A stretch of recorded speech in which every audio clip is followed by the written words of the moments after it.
Hi, everybody, and welcome to our webinar today.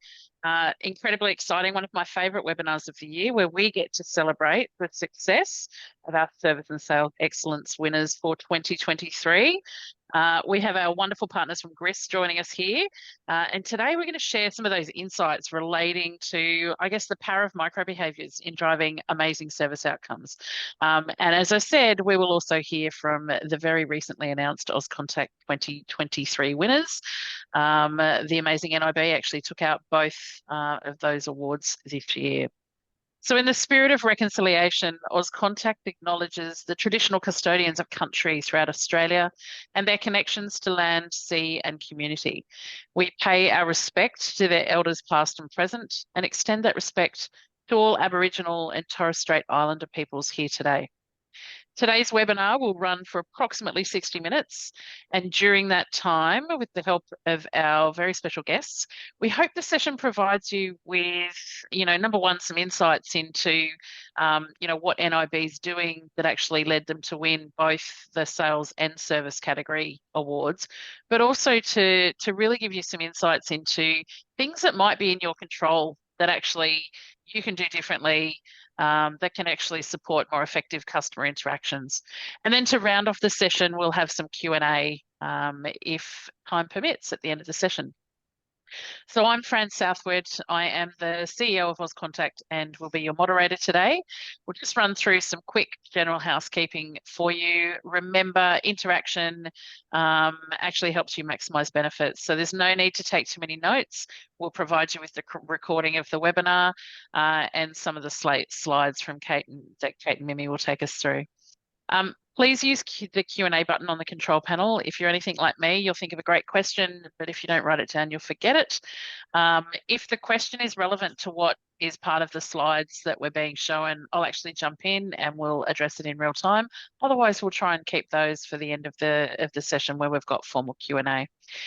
If you're listening through your headphones or your speakers and you have any technical issues with your internet connection, please use the raise hand button on the panel and someone from the team will jump in. Alternatively, in your original registration, it has some numbers that you can actually just dial straight in and still hear the session. So I'm now going to introduce our speakers for today. I'm going to start with our two partners from Grist. So we've got Kate Golby, who is the Senior Behavioural Analyst at Grist, and Mimi Wong, who is also a Senior Partner Consultant at Grist. Kate has spent many, many years honing her ability to pick up the most nuanced conversation behaviours. So listening to those calls and really understanding where those opportunities are. I think Kate likes to say she spent most of the last 14 years eavesdropping on other people's conversations, which I kind of love, Kate. Maybe that should be the profession for me. We then have the wonderful Mimi. Mimi is a sales and leadership powerhouse, down to earth, great facilitation style, which actually allows participants to connect with her instantly. So we're very lucky to have both Kate and Mimi here today to take us through what it is that they do at Grist and how it can actually support your customer outcomes. We then have some very, very special guests. So Kate and Mimi, you're just very, very special guests from our NIB winning team. So we have both the sales team and the health service team represented today. I'll allow a bit more later on, but we have Lisa, Liam and Abby from the sales team. And then we also have Lynn, Jared and Donna from the health service team. So welcome everybody. We're really excited to hear from all of you today. It's a lot to cram into an hour. So Kate and Mimi, I'm going to hand over to you now so we can get cracking. I know it's what everyone's here for. So let's get this going. Thank you so much, Fran. Okay, let's just run through a quick agenda before we get into the meaty part of the presentation. Now, today we'll be going through both our 2023 Service Excellence Award and our 2023 Sales Excellence Award. We'll start by giving you a bit of a brief overview of what we do here at Grist and how the awards work, and then we'll get into the data, starting with some overall trends, then moving into best practice awards, and of course, our winners. There'll be time for the questions, as Fran just mentioned, so pop them in the chat as we go. Now, we'll be jumping between the service and the sales data quite a bit throughout the hour. And to keep it clear, we've got the service data will be in blue and the sales data will be in pink. And we'll be sure to mention it over and over as we are going through. Now, you're probably very likely in one team or the other, a service or a sales guy. But really, most of the behaviours that we go through today will be applicable across all contact centre teams. And that's why we've decided to combine both of the awards into the one presentation. Let's, all unite and improve together, right? We've also included quite a few verbatims of best practice that we've observed while we've been doing the assessments. Now, I won't have time to cover all of those today. There'll be a few that I'll pull out, but as Fran mentioned, you will be getting a recording of this session post, and we'll be sending out a downloadable PDF that you'll be able to dig into all of that after we finish. Okay, so let's get started. I'm going to hand you over to our lovely Mimi. Wonderful. Thanks, Kate. Now, for those of you who don't know us, here's a bit about Grist, who we are and what we do. We're a change management consultancy that specialises in the people side of change. We've been doing it for 30 years. Our programs drive behavioural change that's reflected in real-world performance results while developing skill, boosting engagement, lifting motivation, and helping your people achieve their goals. At Grist, we develop and use micro-behavioural conversation frameworks to help organisations pinpoint what they could do differently and get insights into how they can achieve better outcomes from their conversations. So what is a micro-behavioural conversation framework? Well, on the left there, you can see quite a simple framework that gives structure to any sales or service conversation. You might already be using something quite similar in your organisation. Well, at Grist, we get even more granular than that. Under each phase, we assess a bunch of micro behaviours. These micro behaviours target the key moments that matter for your customers. The things that, when done well, will turn an ordinary interaction into an exceptional one. But what are micro behaviours, I hear you ask? Well, they're exactly what the name suggests. They're tiny behaviours that you can absolutely hear or see. They're either there or they're not. This allows for objective and transparent measurement that gives you insight into what is happening in your conversations. But very importantly, they are not a script. As you'll see when we look at some examples of key micro behaviours, this kind of framework allows for self-expression and flexibility. We want your consultants to be human, and we want them to enjoy the conversations just as much as your customers. This micro-behavioural assessment means we can assess a mix of calls across diverse areas of industry. We have over 70 micro-behaviours that we look for, and there are many core similarities between sales and service micro-behaviours. But there are some crucial differences as well, and they make a big difference to a customer and require different skills from your consultants. Well, without further ado, because I know you're all impatient to find out, let's jump into the Service Excellence Award. So first up, another huge congratulations to our finalists. It was fantastic to see you all at the awards. NIB Group Health took out the top spot, with Synergy and NIB Group Travel tying for a second spot. Concentrix came in third, followed by Teachers Mutual Bank and Noble Oak Life Insurance. Kate, let's have a look at how they all went. Right, okay, so here we are looking at our service excellence data for 2023. Now, this is a frequency graph, which means that the percentage on the y-axis there, the one that goes up and down, is how often our assessors observed the behaviours along the x-axis, the one that goes left to right. So 100% would be it was observed every time, 0%, we didn't hear it at all. And the behaviours are ordered from left to right in the way that represents a customer journey through a conversation with a service contact centre. So it begins with those engaged behaviours, the discovery, and then moves through solution and close. And we call this our customer journey graph. Now, the blue bars there, as I mentioned before, blue is service. The blue bars are the average of all of the submitted recordings we got for the Service Excellence Award this year. The darker blue line there is our number one performing Australian Contact Service Centre, which is NIB Health. And as you can see, there's some behaviours there that number one contact centre, NIB Health, performed more consistently, right? That's where the bars and the line diverge quite a lot. But there are some that were performed much more consistently across the group. And those ones that I'd like to highlight are current situation questions, providing specific solution, and keeping the customer informed. And these showed really strong, consistent performance across the board. So the trends that we're picking up here from the service excellence data was that all service contact centres consistently asked customers about their situation. Asking questions to understand the customer's situation or how they use a product equips consultants and agents with the information that they require to provide specific solutions. And that other trend is that 99% of customers left with a single tailored solution. Providing specific solutions will increase the probability of a customer agreeing with what's been offered, and the solution, they're going to feel more satisfied when they leave the conversation, right? And these combined micro behaviours increase the likelihood of a first call resolution. We're not getting those callbacks, checking, or from dissatisfied customers. We also saw that keep customer informed micro behaviour scoring highly across the board. And you can think of this one as equivalent to body language, but on a phone conversation. So customers can't see what their agents are doing, so they should be giving clear verbal cues to keep the customer in the loop, because no one likes just sort of sitting there hanging in silence. Now, as I said, most of the service contact centres that we listen to perform these behaviours, so these examples should really sound familiar to you guys. Thanks, Kate. Well, let's skip to the Sales Excellence Awards now. So again, huge congratulations to all our finalists.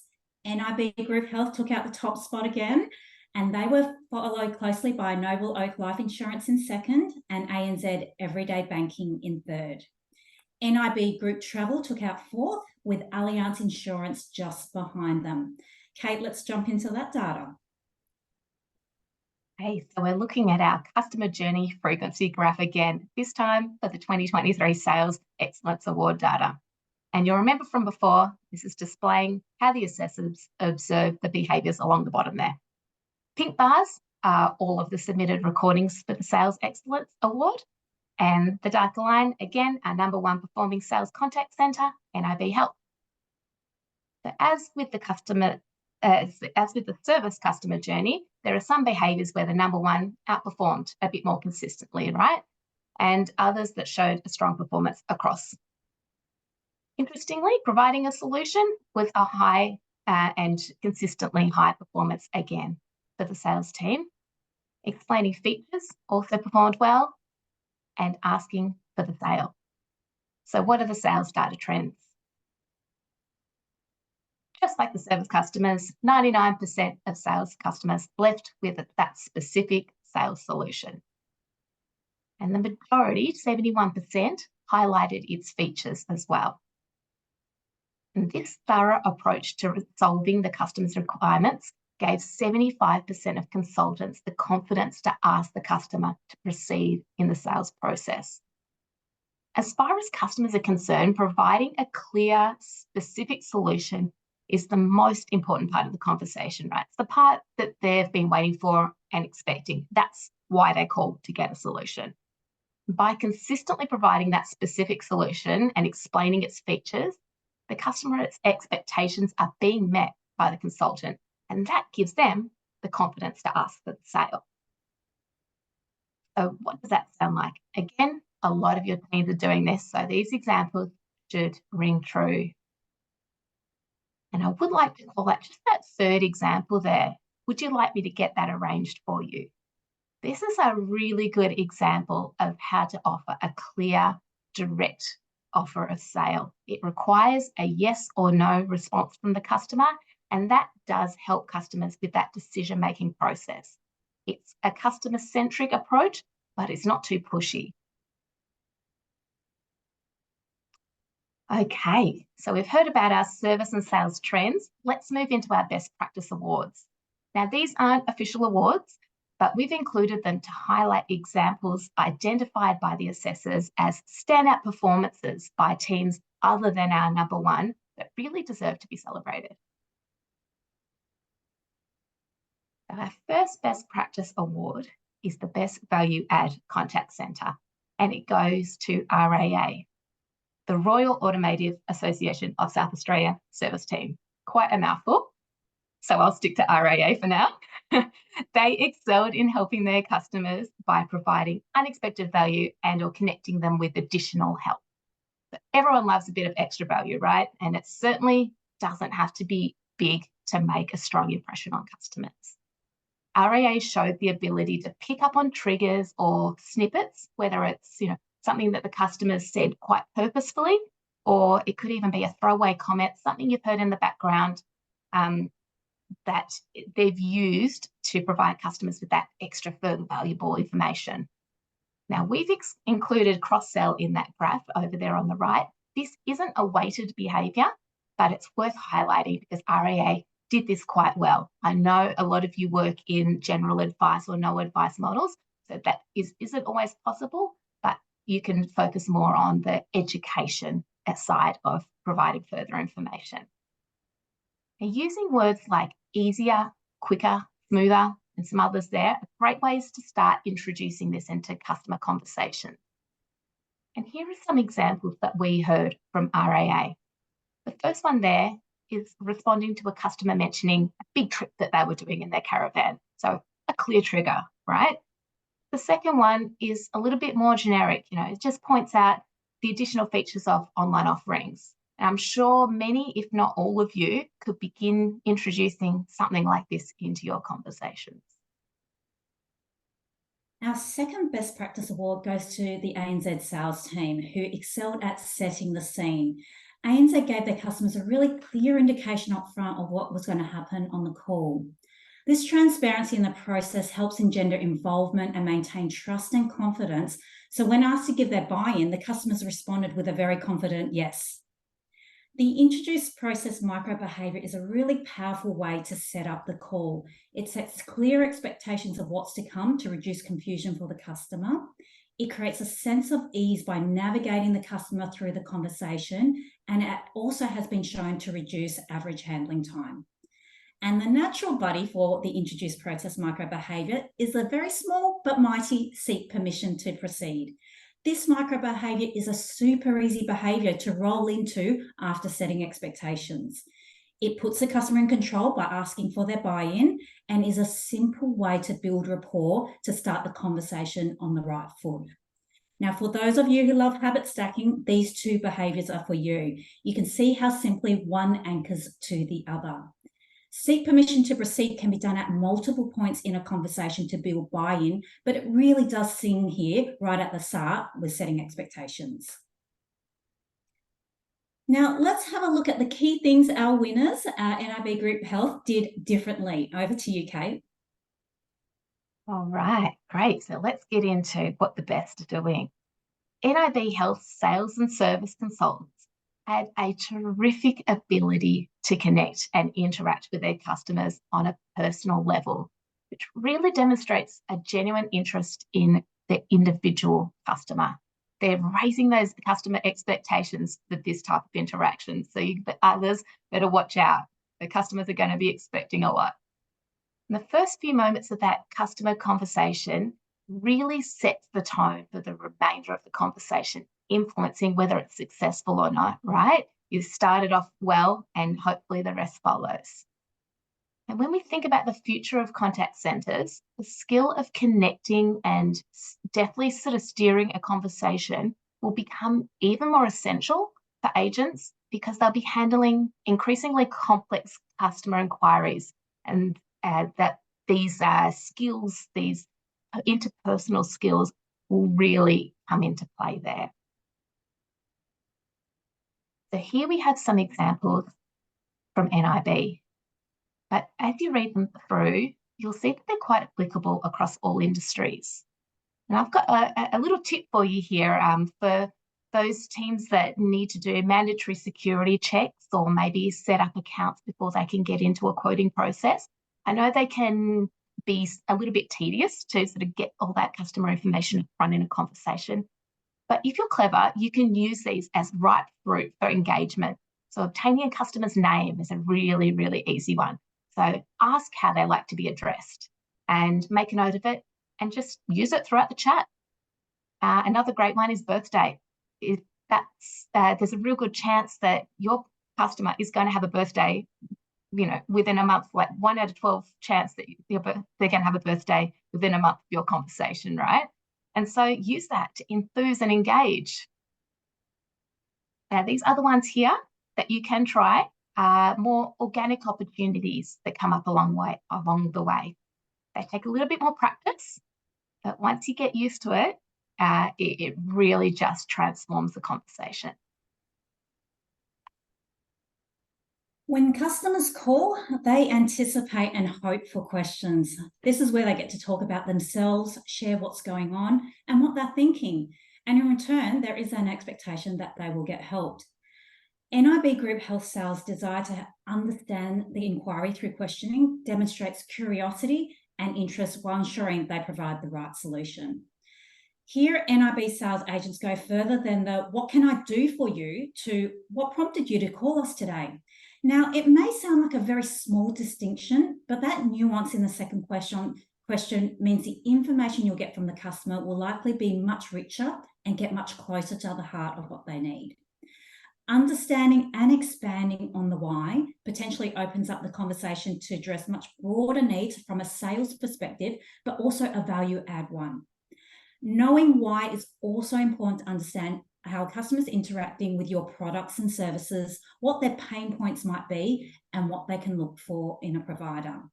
This can help agents anticipate features and benefits that may be of value to a customer early, and also flag any possible objections that might come up further in the conversation. So when looking for customer loyalty and retention, identifying, expanding on, and clearly understanding the why becomes really paramount. NIB sales are exceptional at understanding the why. So here we've got some examples from NIB. The identify question here is, have you got any particular questions you'd like to go through? But then they expand on the why from the information the customer gives them. Do you mention kidney for any particular reason?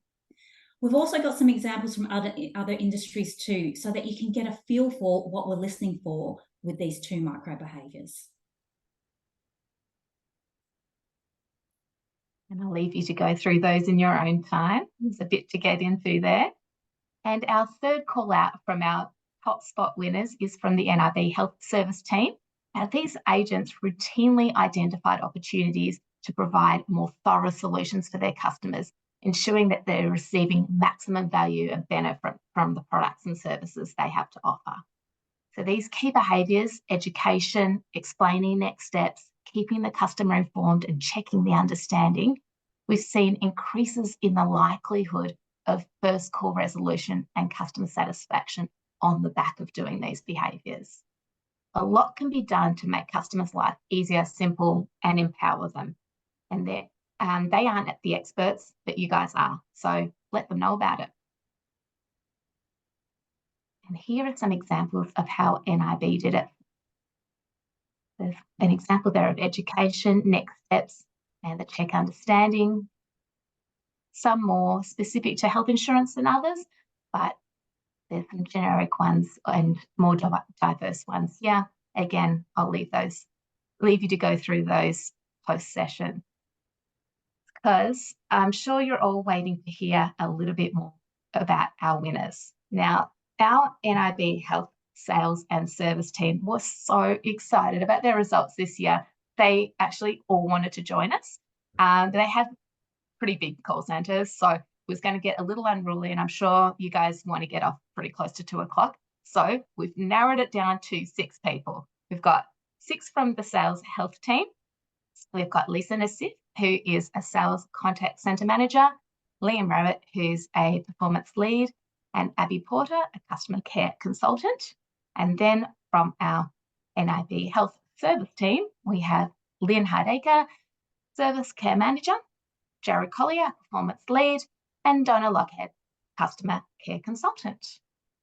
And we're going to dig into a bit of an interview style question session with them now. But please, if there's anything that we don't ask them that you want to know about, pop it in that Q&A and we'll get to it later on in the session. I'm going to stop sharing my screen so we can see their beautiful faces. All right, Lynn, I'm going to start with you. Sorry, no, Lisa, actually, you can take the first question. When we can tentatively say at the moment that we're sort of getting out of COVID, but it's been, a very up and down past 12 months for sure for most businesses. Can you tell us a little bit about the challenges and the changes NRB has faced over the past 12 months? Yeah, absolutely. And I don't think anything I say here will be unfamiliar to almost everyone in the room, considering we're all in the contact centre industry. But we've seen challenges with things like recruitment, staff retention, the onboarding process. And of course, we know the economy has changed quite a bit from, pre-COVID to now seemingly on the other side of it, which has impacted customer behaviours along with, the needs of our employees. We've done recent engagement surveys, and there are lots of studies out there showing that things like increased shift flexibility and the development opportunities were at the forefront of our people's minds. I can say, the NIB group has pivoted quite well in managing the work-life balance, and we've moved to an 80-20 working model, which means that we're coming into the office at a minimum of 20% of your working week to connect, collaborate, and see your peers for the first time in some cases, while still maintaining the opportunity to work from home.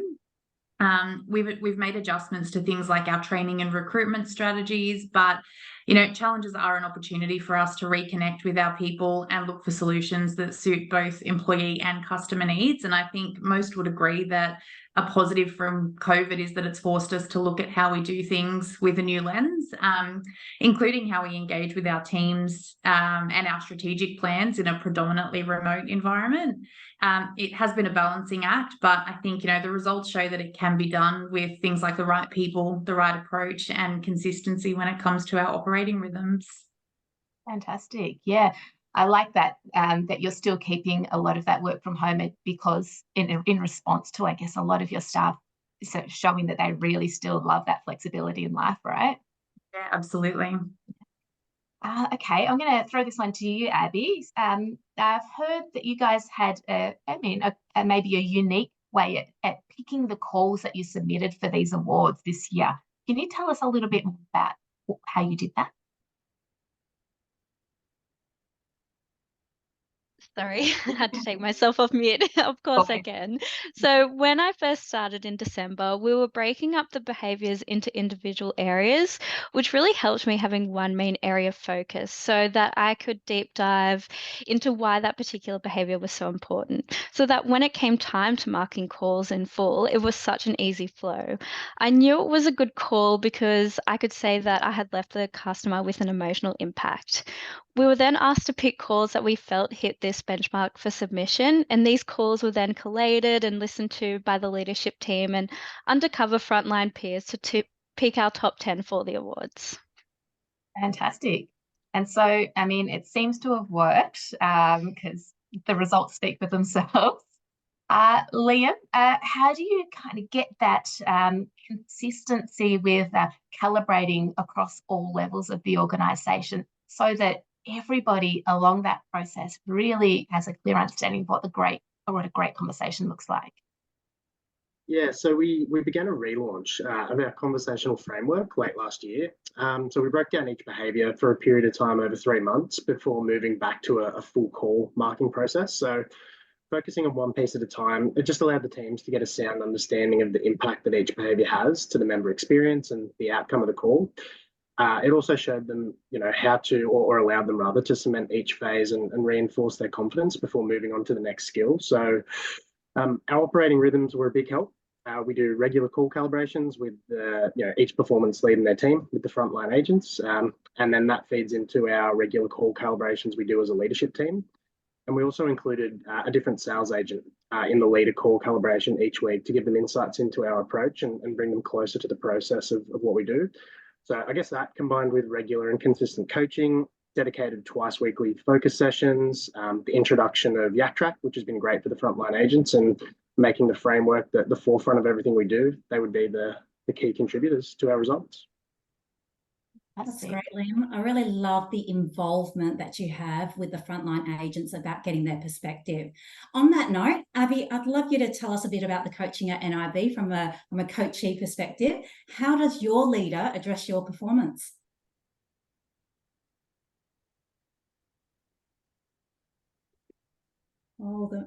Sorry about that. Struggling there. You got a stubborn mute there. So my leader, he's always challenging me to learn more and do more. He sets us up with the skills that we need, and so that when it comes time for the next call, I know the expectations of what great looks like. What contributes to these skills are the one-on-one time, his knowledge, and having that mutual respect. Having the access to YakTrack and seeing my goals and really knowing that I have something to work towards means I'm consistently growing. He's always remaining positive. It's never a bad day. It's an opportunity to make the most of each call that comes our way. I get to go out there and make impacts. I truly understand which area means and what the customer also understands what's happening, and they're getting that NIB experience from me consistently. I was never an outbound person, and I've been pushed outside of my comfort zone to something I feel so comfortable with, thanks from the support of my leaders. And over the last couple of months, my conversion has gone from underachieving to surpassing those KPIs and being recognized as one of the outbound team's top performers. That's awesome, Abby. And what I love is it really sounds like you love what you do and your confidence is built through the process. Wonderful. Thanks, Abby. So it's really terrific to win these awards, and it definitely shows that you're getting the customer impact that you're looking for at NIB Health. But we also know that these quality conversations need to balance out with metrics. So, Lynn, how has your approach impacted other metrics? Yeah, I agree that all KPIs metrics are really important, and that's throughout any business. But I believe that the leaders really do have the ability to influence others and comprehend and align performance with those behaviours as well. And that connects to the overall strategy and the metrics that we work to day in, day out, really. Our leaders, I feel, that have the capacity to instill a positive influence and motivate others towards a success, which results in quality conversations that continue to see the uplift in all the metrics, what are still important.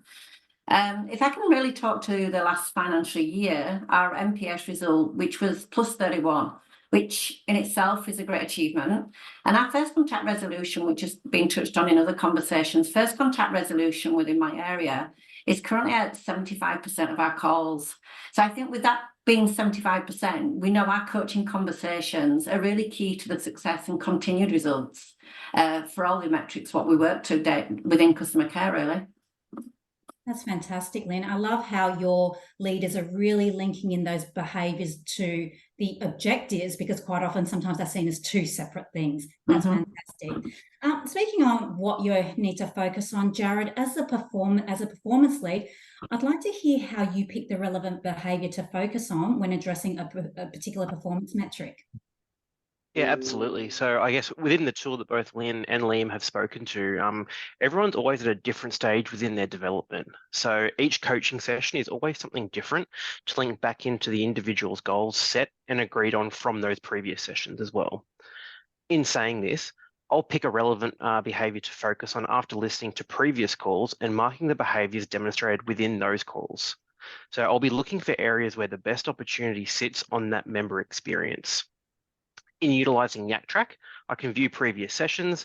I can link the benefits back to the consultants and how that drives performance, but also increase efficiency. But prior to doing all this, I must make sure that I need to get the buy-in from the consultant to ensure that this is also something that they would like to focus on as well. Right. Thank you, Jared.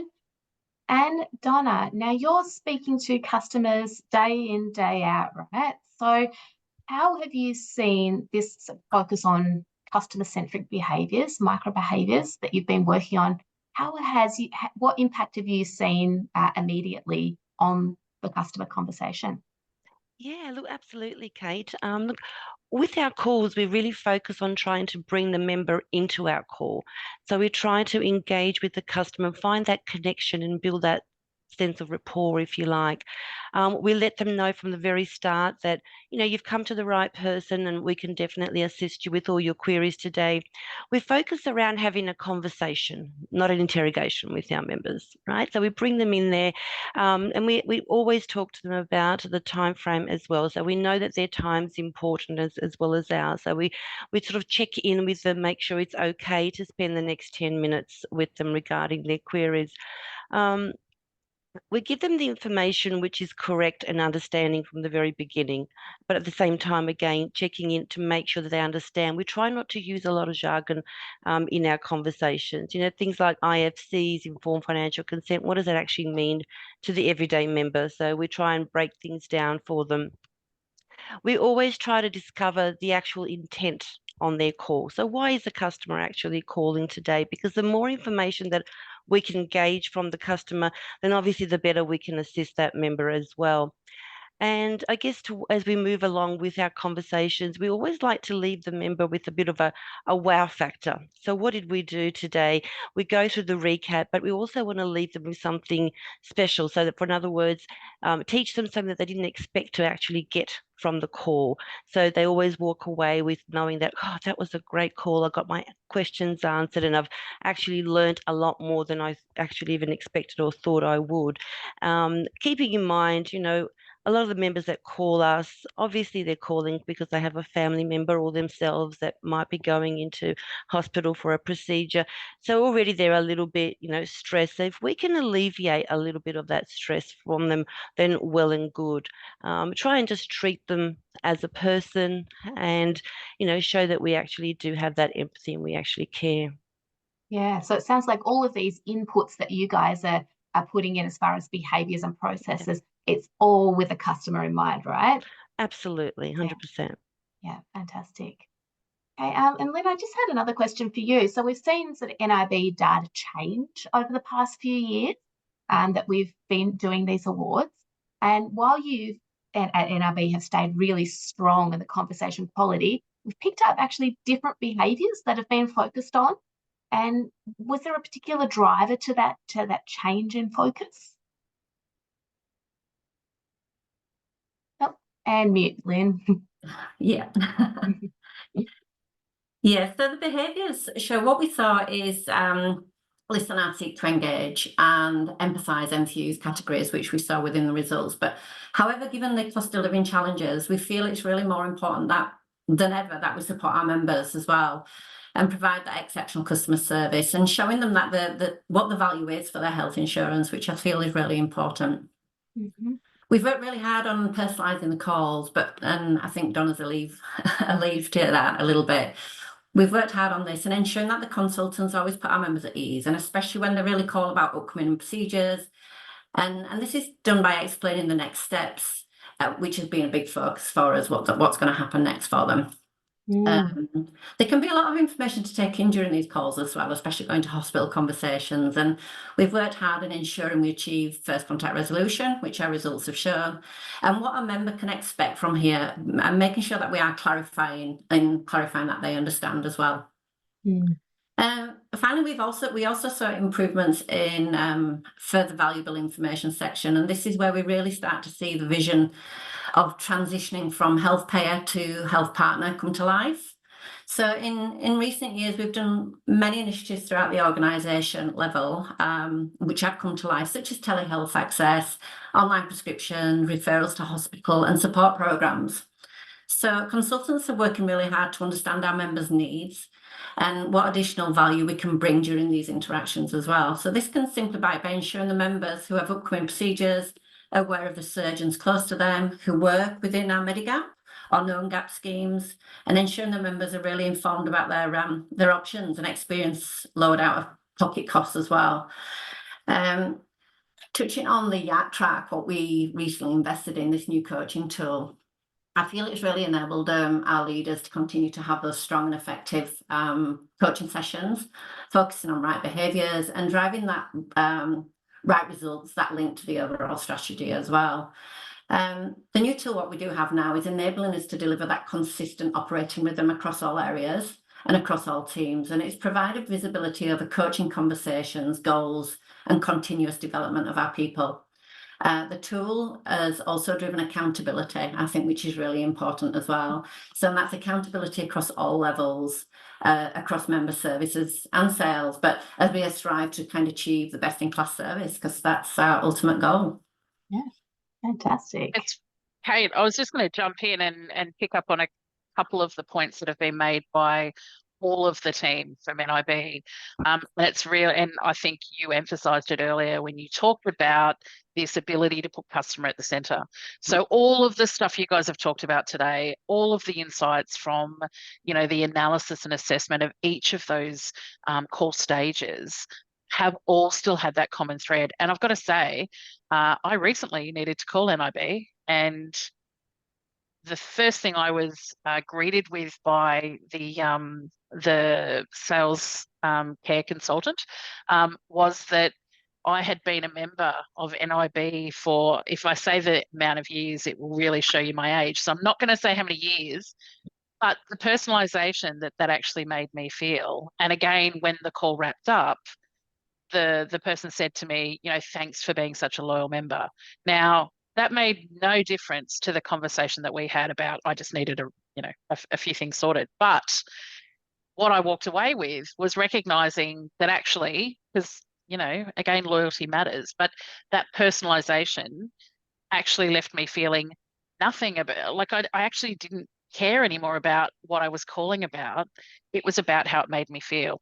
So it's amazing for me, and I know we've seen a number of initiatives from NIB, you know, over the last couple of years, particularly shifting that view of customer. And I think it's really great to see that successfully woven through all of your programs. So I think that, you know, what we've seen really nicely done is this, you know, organizational ethos that is actually coming in everything. And Kate and Mimi, the work you guys do is really about saying, how do we take that to the next level? How do we actually make it that organizational strategy comes through in every component of the call? And I think, Abby, it was you that said when you first started, being able to focus on those different stages within a call interaction actually let you, number one, hone the craft, but number two, really understand how to tailor it to get it so it was pretty slick. So it's then becomes almost, you know, muscle memory, right? Because you've constantly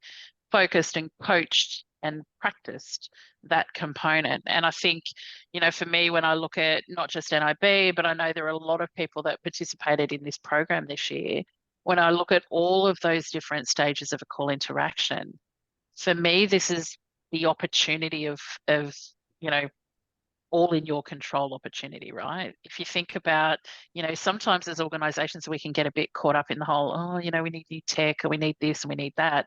Actually, there's so much that is in our control that just can make such a huge difference.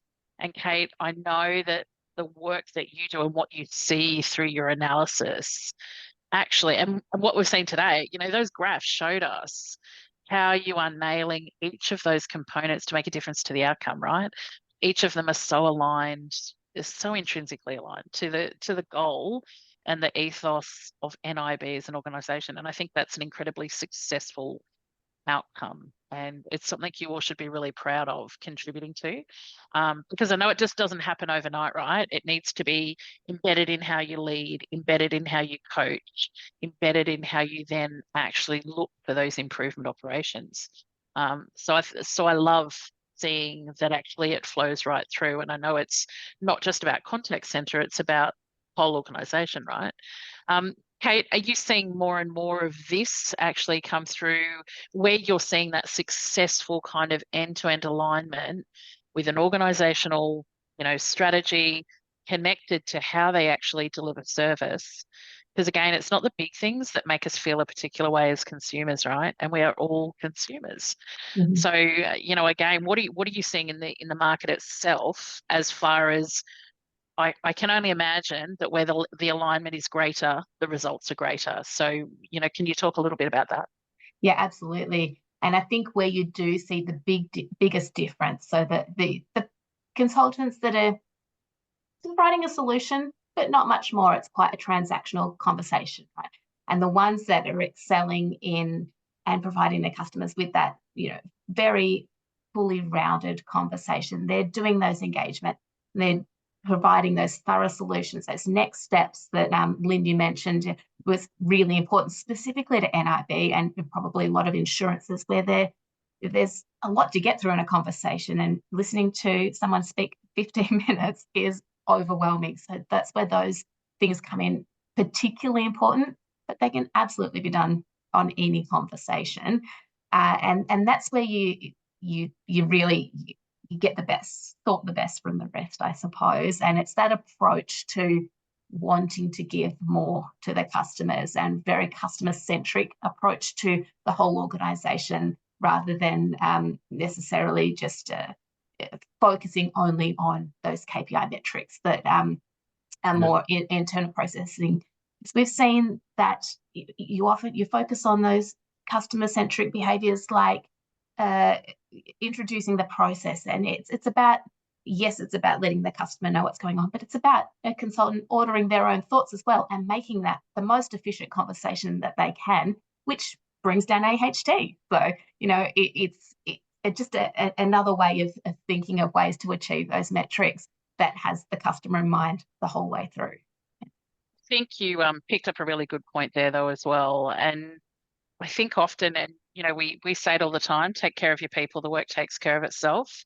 I think sometimes a view that is, I would call it kind of one-dimensional, when it's all about the metrics, right? And it's forgetting about the outcome. If you can embed culturally the outcome that you're trying to achieve, and then give the tools and the support to actually lead to said outcome, all of those other things fall into place. So it allows you to actually tailor and structure how you coach and lead quite differently, right? Because the conversations become about practical component of, you're actually doing, X really well, but here's some examples of where we could do, the questioning a little bit differently, or have you thought about this? So suddenly it's a really proactive coaching conversation. And I know, we've got people here that do coaching for their jobs. So, I wouldn't mind hearing some of that, maybe from, I think, Liam, you do some work around that sort of stuff as well. But again, if you can coach about something that's again, not, sorry, Abby, your AHT is this, like suddenly that's actually really not productive, and it's not effective. So again, if you can talk about those different components of interactions, here's ways we can actually enhance them. You can, I think you were talking before, Abby, about how you actually highlight the calls that you think are successful. I love organizations that have people listening to their own calls and actually being part of that. Almost a quality assessment, because we're always hardest on ourselves. So you'll pick the things that you think, oh God, I wish I could do that better, or I wish I had done it better. But human nature says when someone tells us that it wasn't great, we look for a little bit of that defensive positioning anyway. So even flipping that around gives a really different perspective to how coaching can be a really, I guess, a two-way street that goes on. And I wouldn't mind hearing, Lisa and Lynn, whether you've seen changes because of that approach. You think it's more positive, more engaging?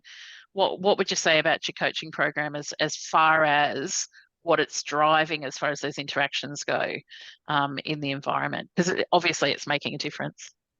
Yeah, absolutely. I think you touched on AHT earlier, Fran, and I think one of the things I'm really proud of in our space is, while we look at AHT and these are metrics that we need to understand as a contact center, we don't actually have them as a KPI for our sales consultants, because, how long is a good call? Music to my ears, Lisa. Music to my ears. I hate hearing that it is. Yeah, and I think it empowers our consultants to have the right conversations, ask the right questions, and not be looking at the timer thinking, I've got to end this right now, otherwise, Liam's going to be on my back about my AHT. And it really, really encourages them to stay focused in the moment with the customer to get the desired outcome for both NIB and the customer. And I think, that empowerment for a consultant who is in a world where their login time is looked at, their log off time is looked at, and all these other metrics are being monitored. I think that one space where we can give them ownership of their conversation to really get into it and have a meaningful interaction with our member. I think, yeah, it's the empowerment that it gives them to do what they need to do to get the desired outcome for everyone involved. And I think that's something that I'm really proud of in our space. And we give them a bit more control in that space to get through what they need to. Yeah, I absolutely resonate with Lisa. It's what we've done across service care as well. Those really good conversations. And yes, AHT is important, but I think it's kind of buy-in from consultants. So I think the awards this time have been, I'm super proud of everybody within our area, because 50% of our area now is new consultants. Their tenure is really, really low, and that's the same in sales as well. And I think to come out with these awards to say 50% of your area is new, it's certainly a line that they're on that journey with us from the offset. So I think it's a really great shout out really as well to the consultants and leaders. Definitely. I think it's nice to see, that new emerging focus though from leadership as well. I think it's really easy to measure metrics because, let's face it, we have more metrics than any other part of any organisation. So I think it's nice to see actually, metrics are very important. I'm not for 1 second suggesting they're not, but they're actually really important for things like planning. And I love, that conceptually staying in the moment, being present in the conversation, and the way that makes the customer feel is evident when it's finished. And hey, we all know if you don't resolve it, they're just going to call back. So we certainly would prefer that to be resolved if it takes a little bit longer. Mimi, where are you seeing some of the challenges emerge as far as what organisations are facing, or even, what's sort of pushing people to really focus on this? Are we seeing more of an uptake? Looking at stages within a call, are people really starting to see that there's some value in understanding that controlling a call is going to give the outcome you need, but equally you've got to hear the customer, so that balance is really important. But are you seeing more and more recognising that that's a really important component to service success? And what would you suggest is kind of a starting point for people that are, just starting out on thinking about, how do I do this better? How do I tap into the power of my workforce in a really, considered and deliberate way? What are the first steps?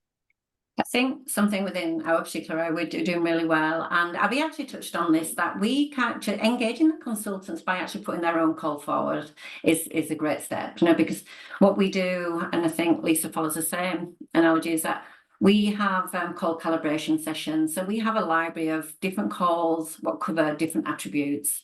So what we do is calibrations, and we play these calls. So the consultants get that buy-on immediately, like, oh my gosh, that was a really, really good call. I can actually implement that. So they're actually bringing each other on that journey by kind of speaking to each other and saying, that was really good. I'm going to try that in my call. So it's not all directed from the leader. They're actually engaging themselves on where they feel they can make that member experience the best experience as well. And I think that's a really, really good thing we do. Definitely. Fran, I just want to say thank you for sharing that NIB story. It really highlights the power of micro behaviours. That one simple micro behaviour of thanking the customer for their loyalty or their tenure can absolutely change the whole tone of the conversation. I have a very similar story. My husband waited 2 hours to ring a bank. The conversation took all of 2 minutes. Naturally, he was pretty frustrated. He'd been on hold for 2 hours. But the banker said to him at the end of the call, by the way, Tim, happy birthday for next week. So when he got off the call, the first thing he said to me was, oh, that was nice. The banker said happy birthday, as opposed to, I'm sure there would have been some very colourful language as to how long he'd been on hold for. So you can see a very simple behaviour can absolutely make a very, very big difference. It's really powerful though, Mimi. I think people underestimate that connection, right? To me, that's why we still have humans taking calls, right? Because actually what you can bring is a humanness and whether that's empathy when needed, whether it's support when needed, whether it's recognition when needed, whatever it is, power of the human is that actually we can pick up on all of those nuances and we can do something with it. Yeah. So it's incredibly powerful to see people actually doing it. So empowered, frontline staff empowered to actually do great things with customers. I love it. So well done, NIB. And I know we've got plenty more of our members that are doing that, which, is fantastic. We do have one question here that I'm just mindful of time. And it's in relation to shifting the mindset of individuals who have been employed in the same industry or the workplace for decades and are resistant to change. And I know, Lynn, you've just called out that you've got a lot of new, like shorter tenured people at NIB. And I think there's a lot of organisations that do have a good proportion of new staff, particularly since COVID and during COVID. We saw some real change ups with industries, etc. Quite often there's that residual group of people who are the long tenured, and they'll never leave. And sometimes they love hating their job so much that they will actually never leave. So this is really around, we're currently trying to implement small changes to improve those conversations to benefit the customer. Also the consultant's personal development. Sometimes consultants and even leaders are resistant. So any suggestions on, some of the things you can do to break through some of that change resistance? And let's face it, we will all be able to pick 5 people in our brains that are change resistant. We know them, right? And you constantly have to try different things with them. Otherwise, it's, the definition of insanity. But Kate and Mimi, any suggestions there around shifting that individual mindset for change resistant people? Because we also know the impact they can have. Yeah, take it away, Mimi. You're the expert at this. It really comes down, and it's something that you've touched on, and I can't give a simple answer in a couple of minutes because I'm wary of time too, but it comes down to the tone of coaching and making it collaborative and actually guiding those agents or consultants to come up with the answer themselves, but being very strategic about it.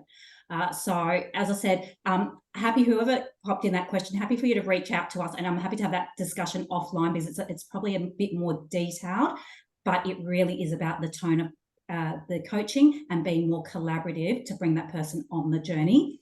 Asking is far more powerful than telling. And sometimes, Mimi, it is about trying things that go against every single fibre of your being, because it's not natural. And you think, for goodness sakes, why aren't they just listening or whatever? It actually, my experience would tell me that it actually is about me. I think sometimes that we think it's all about the other person. But if we can actually change the way we have that interaction, it is amazing the difference it can make. So I would encourage anyone to reach out to you, but Stelios, if you wanted to reach out to Mimi and get a bit of a good conversation going on that one, we could probably have another whole session on things that have worked around change management, and most senior leaders will have plenty of examples of where they've had to, I say you really have to kind of step into the other person's shoes totally, but actually think about what are you doing and what actually in your behaviours can potentially actually limit or be a barrier to, a breakthrough. So sometimes, I've had many people say to me, maybe it's you, Fran, not someone else. So sit on that one. That sounds like a break. Reach out to me. It's you, not me. I've got some great stories there. But anyway, I am really mindful of time, and I want to say a huge thank you, firstly to Kate and Mimi and the team. I know it's not a singular event that actually leads to the results that we've actually been able to hear about today. I know it involves listening to a whole lot of calls and really doing some critical analysis on it. So thanks for your investment in that. Thank you for the insights and for all of you from the wonderful NIB teams, from Lynn, from Jared, from Donna, from Lisa, from Abby and Liam. Thank you for joining us today. We've loved having you all here and love that, again, whilst you're working in different parts of NIB, it's really clear to see an absolute collective commitment to customer that is aligned and running, you know, through the DNA of all of you, and I love hearing that. So congratulations and well done on your awards. It was a pretty great night in Sydney at the awards. So congratulations. Thank you everyone for coming along. We will send out the recording and some slides in relation to this. And as Kate and Mimi have said, reach out. And we look forward to joining you all at our next session. Thanks everybody. Have a great day. Thank you. Thank you.